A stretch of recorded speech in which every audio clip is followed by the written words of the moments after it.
So winter is here.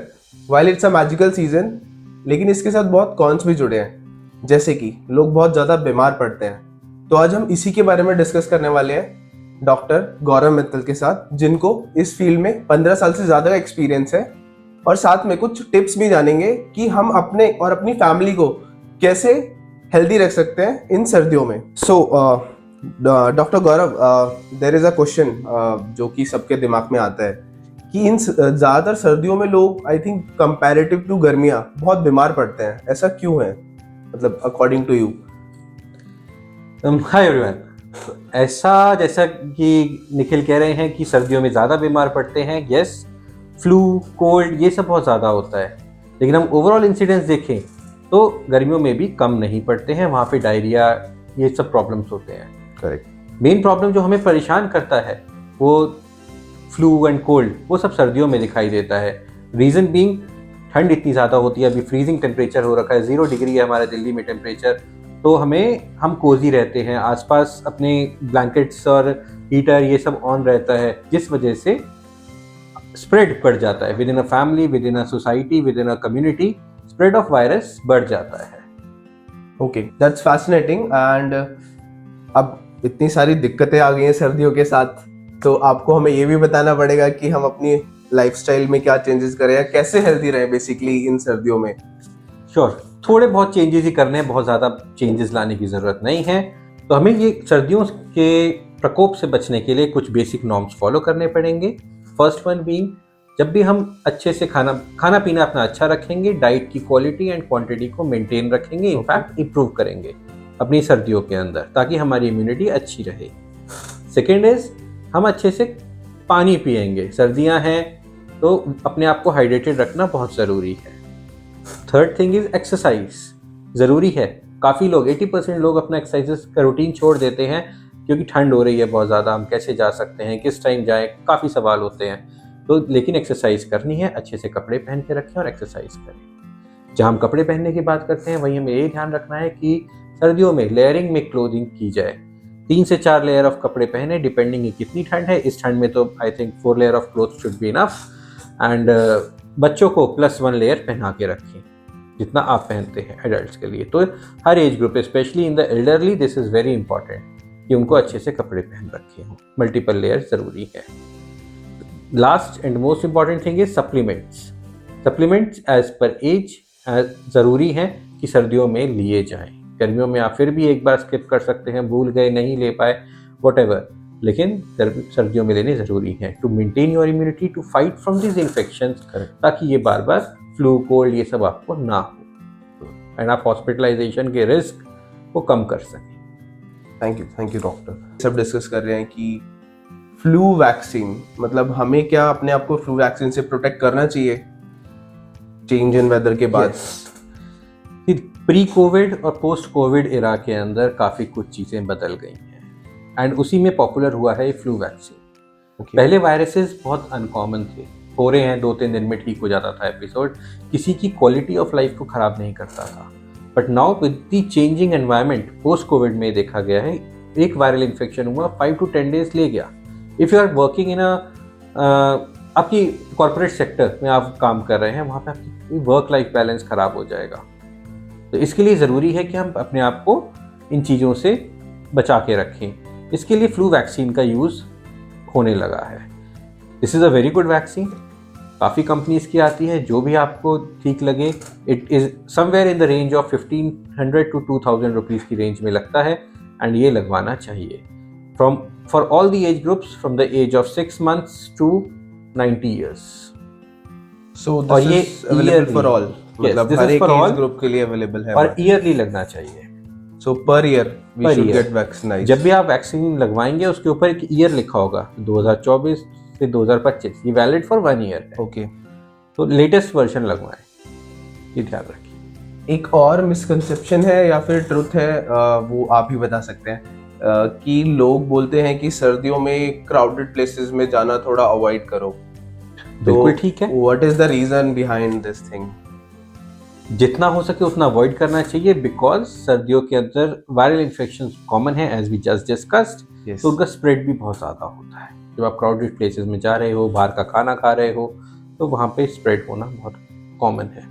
Okay, thank you doctor for your valuable advice. And इसके अलावा आप कुछ add करना चाहेंगे व्यूअर्स के लिए, मतलब जो उनको ध्यान रखना चाहिए इन सर्दियों में, कुछ एडिशनली आपके एंड से फाइनल थॉट्स? यस, आजकल लोगों का काफ़ी ट्रेंडिंग हो गया है the use of air purifiers. Air purifier, humidifiers इन सब का यूज़ बहुत ज़्यादा करते हैं।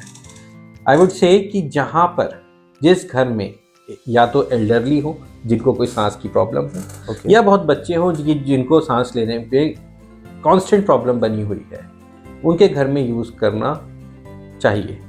बाकी ऑफिसेज में हैं, स्कूल्स में हैं, या अपने घर बेडरूम में हैं, लोग ऐसे जस्ट लाइक एसी और सम कॉमन गैजेट की तरह उसको यूज़ करें, वो एडवाइजेबल नहीं। I think this is a showpiece now. हम हर जगह देख सकते हैं उसको, ऑफिसेज में, स्कूल में, और कुछ जगहों पे मैंने देखा है कि लोग उसको ओपनली रख रहे हैं, but it will not work like this. उसको एक क्लोज एनवायरनमेंट चाहिए, कुछ पर्टिकुलर एरिया है वहाँ पे ऑपरेट कर सकता है, बट लोग एक शोपीस की तरह यूज कर रहे हैं, की तरह यूज हो रहा है वो ओपन एरियाज में। So I think that is of no use. आप इलेक्ट्रिसिटी भी वेस्ट कर रहे हैं, उसका नुकसान पहुंचा रहा है, नुकसान भी पहुंचा रहा है। यस, वो आपकी इम्यूनिटी को कम कर रहा है, ओके, आपका एलर्जन एक्सपोजर कम कर रहा है, तो नहीं होना चाहिए। ओके, अगर कहीं सीवियरली सिक पेशेंट है वहाँ लगना चाहिए, जहाँ नहीं है, जहाँ नॉर्मल इंडिविजुअल्स आप और मैं बैठे हैं इस रूम में, कोई रिक्वायरमेंट नहीं। ये मैं पहली बार सुन रहा हूँ कि इम्यून सिस्टम लूज हो रहा है, मतलब इम्यूनिटी लूज हो रही है। दिस इज हाउ हमारी हैबिट्स ही हमारे इम्यून सिस्टम को वीक कर रहे हैं। Okay, so mainly lifestyle changes as such जरूरी तो नहीं है, बस थोड़ी चीजों को यही ध्यान रखना है। और विल इट मतलब हेल्प गर्म पानी पीने से, अगर हम डेली यूज में ही गर्म पानी पीते हैं तो? गर्म पानी मींस ल्यूकवार्म वाटर, कोसा पानी जिसको कहते हैं। चाय भी नहीं बना के पीनी है और ठंडा भी नहीं पीना है। ठंडा पीने से वायरल इन्फेक्शन होने के ज़्यादा चांसेस हैं, चाय पीने से एसिडिटी होने के चांसेस हैं, जो सर्दियों में वैसे भी कॉमन होती है। तो द बेटर थिंग इज एक ल्यूकवार्म वाटर लीजिए। Okay, thank you doctor. And this again comes with an another question कि सर्दियों वाली बात है, तो अभी ठंडा हम खाना अवॉइड ही करें कम्प्लीटली, या फिर खा सकते हैं? मतलब कुछ प्रेफरेबली अवॉइड कीजिए जितना कर सकते हैं। सो ये सब सुनने के बाद आपको इतना तो समझ आ ही गया होगा कि हमें प्रोएक्टिव रहना है, हमारी बॉडी के बारे में जानना है। जब भी हम फील कर रहे हैं कि we are not well, we should consult a doctor, correct? And इसमें डॉक्टर अगर आप ऐड करना चाहें, एक जब भी आप चल रहा है, आपको या आपकी फैमिली में कोई भी बीमार पड़ता है, स्टार्ट विद गार्गलिंग, गार्गल करना, स्टीम करना, इनसे स्टार्ट कीजिए। इन द मीन टाइम अगर वो इम्प्रूव होता लगता है तो वेल एंड गुड, नहीं इम्प्रूव हो रहा है, consult a doctor near you. Whether online करिए, ऑफलाइन कीजिए, वो आपकी चॉइस है। Try not to go to a chemist directly and seek his help. वहाँ पे आपको कुछ अनवांटेड एंटीबायोटिक्स का इंटेक हो सकता है, विच लॉन्ग रन में आपको हेल्प नहीं करेगा बल्कि नुकसान करेगा। इसलिए आई वुड एडवाइस कि seek the help of a doctor wherever possible. So that's a great advice and make sure to follow all this tips for your family. So अब हम डिस्कस करने वाले हैं कुछ क्वेश्चन एंड आंसर डॉक्टर के साथ। पहला question जो है, doctor how can I tell the difference, मुझे कोल्ड हुआ है या फीवर है, फ्लू है, मतलब मैं कैसे पता लगा सकता हूँ? फ्लू एक बीमारी है जिसके बहुत सारे सिम्टम होते हैं। जब फ्लू माइल्ड होगा तो आपको या पेशेंट को, किसी को भी स्टार्ट होता है यूजुअली सोर थ्रोट, कोल्ड से। तो ये इनिशियल सिम्टम्स हैं। सिम्टम्स मीन जो पेशेंट अपनी परेशानी बताता है। लेकिन जब डायग्नोसिस बनता है तो कॉमन टर्म में जो वायरल सोर थ्रोट होता है, वायरल फेरेंजाइटिस, उसको फ्लू कहते हैं। तो जब वायरल अटैक पूरा कर जाता है तो आपको फीवर आना, कोल्ड, सोर थ्रोट, खांसी, खांसी विद और विदाउट स्पूटम हो सकती है, जिसको बोलते हैं ड्राई कफ या प्रोडक्टिव कफ, कुछ भी हो सकता है। तो सारे सिम्टम्स हैं, तो आपको या पेशेंट को जिसकी हम बात कर रहे हैं उनको फ्लू हो चुका है। पॉसिबिलिटीज हैं या हो चुका है? हो चुका है, फ्लू हो चुका है। और अगर सिर्फ एक चीज़ है, सपोज जैसे जब भी स्टार्टिंग होगी हमेशा सोर थ्रोट या कोल्ड से होती है, तो वो एक टाइम होता है जहां हमने अभी बताया कि गागल करें तो बहुत अच्छा रहेगा, आगे वो प्रोग्रेस नहीं करेगा डिजीज। अगर हमने इस फ्लू को कंट्रोल नहीं किया सपोज हम कहें कि 5 डेज हो गए हैं, कोई बात नहीं, चलने देते हैं, it's not troubling us so much. तो ये फ्लू की जो इन्फेक्शन या इन्फ्लेमेशन होती है ये हमारे लंग्स तक पहुंच जाती है, उसके बाद बहुत ज़्यादा, जिसको निमोनिया बोलते हैं, ब्रोंकाइटिस कहते हैं, ये सब चीज़ें डेवलप होने लगती हैं। तो better prevent all this thing and take good care of yourself. Sure doctor, thank you. And according to you, क्या vitamin C and vitamin D necessary है लेना सर्दियों में as an supplement? Vitamin C और डी हमारे धूप से हमें मिलता है, हम संतरे खाते हैं इस सीज़न के अंदर, लेमन लेते हैं, उन सब से मिल जाता है। अगर इस सीजन में नहीं ले पा रहे हैं फॉर सम रीज़न, आज की बिजी लाइफ है, नहीं बैठ पाता कोई धूप में, तो ठीक है, ये लेना ज़रूरी है। इन सब चीज बोथ विटामिन सी और विटामिन डी का एंटी इन्फ्लामेटरी इफेक्ट होता है, कहीं भी सूजन है बॉडी में उसको कम करने के लिए दोनों का रोल है।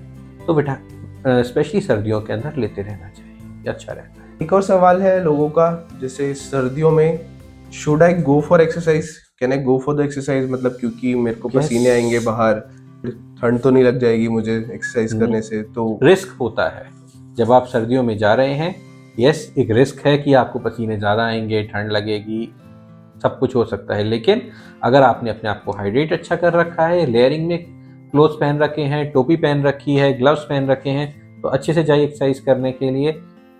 और एक्सरसाइज करते हुए जब गर्मी लगेगी, ऐसा नहीं होना चाहिए कि आप अपने जैकेट वैकेट सब उतार के रख दिया, कवर्ड रहना है through out this exercise session, and बहुत अच्छा इफेक्ट आता है इसका आपकी इम्यूनिटी पर। Should I wear mask in public? Yes, especially in winters, it is almost mandatory to wear mask in public places or in crowded places. जहाँ आपको पता है कि risk of getting a viral infection from the colleague or from the one who is passing by बहुत ज़्यादा है, तो use mask wherever possible. Okay.